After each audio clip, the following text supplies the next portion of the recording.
Let's talk about video games. I don't actually play them very often because I can't afford consoles, and time is just not something I have a whole heck of a lot of, but am I against them? No, of course not. Actually, there's some video games I would love to play if I was able, but again, I just can't. Now, gonna preface this with, yes, video game addiction can be a problem and can cause violent issues. Well, the violence is kind of a little bit more debatable, but it depends on your own personality type to begin with, as far as what kind of violence it causes. I know it causes violence in my brother. From basically, he's not unable to play video games when he's at RMC, Royal Military College, in case you're wondering. And then he comes home, and then after a week of doing nothing but playing video games, or even just a few days, you notice the longer he's been like spending most of his time playing video games, the more angry, easy to anger, and all this other stuff.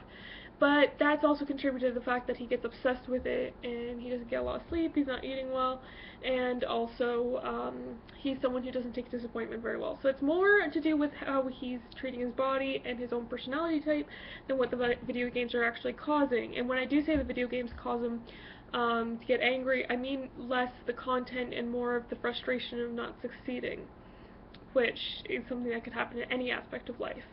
Now, do video games cause violence? Nope, not so much.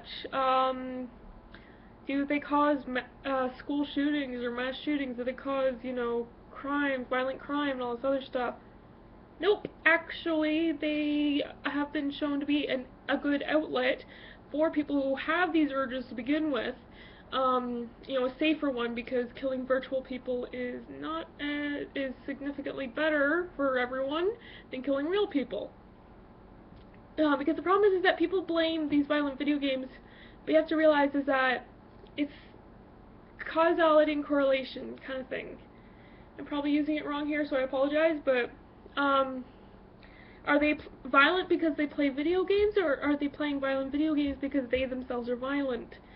Well, studies say the latter, because, let's see, the gross sales of video games is going up as violent crime rates are going down. Or, I guess I should have done that the other way. Anyways, not to mention study after study has shown, no, not the case so much. Yet, always wanting to blame fucking video games or violent movies or dark music or whatever else. I remember in high school we watched this movie Bowling for Columbine because they wanted to blame Marilyn Manson's music for it and all sorts of other stuff, and it's like, yeah, you're not getting pissed off at the NSA that's coming in and doing like a huge thing soon after. Yeah. More often than not, the biggest cause for people going out and killing people is because they have anger issues. They are violent. They have certain mental illness.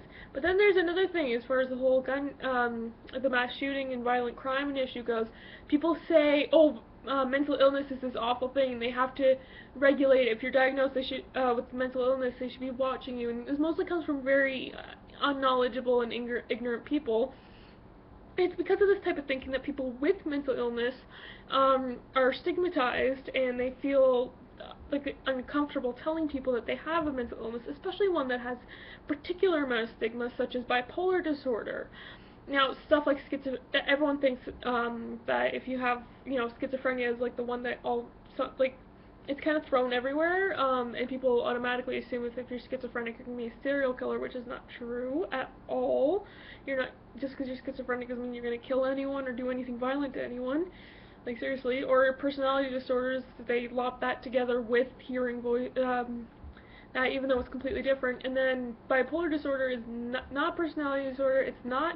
Doesn't really involve so much hallucinations or anything like that. It is a mood disorder that, yes, it's possible to get delusions because of it, but that's more of delusions of grandeur during manic episodes, or delusions of complete self-worthlessness during depression, which is anyone who has depression.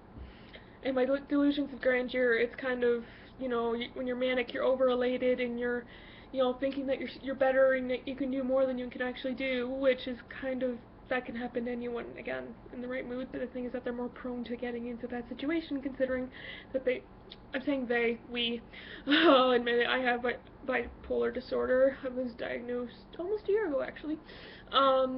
But I take mood stabilizers, and I do therapy, and I see my psychiatrist once a month. I see my therapist either every week, depending if I'm in a depressive episode, or every other week if I'm in a manic episode, because I don't have 10 times as much problems. Right now I'm in a manic episode, as you can tell from my previous two fucking videos. I didn't mean to do it in all talking so much, and I'm doing it again. That's the thing. I can't shut up when I'm in a manic episode, so I'm gonna try to shut up now.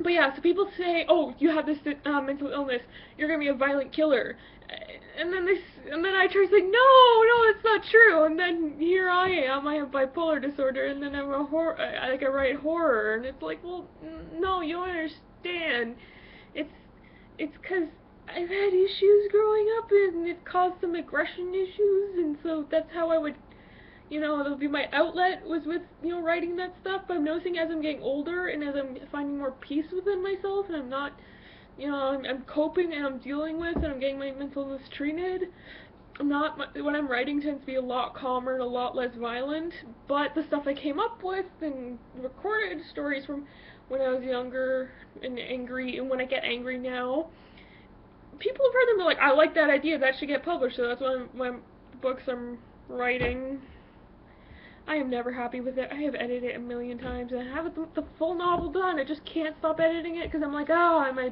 comic book, I'm not happy with the way the drawings are, and I'm in school right now, and I'm completely off track again. Okay, I'm gonna stop making this video, because fuck, again, manic episode, can't stop talking, my brain is just scattered all over the place. Also, my ADHD medications have worn off. They only last 12 hours, and it's been 13, so, bye-bye.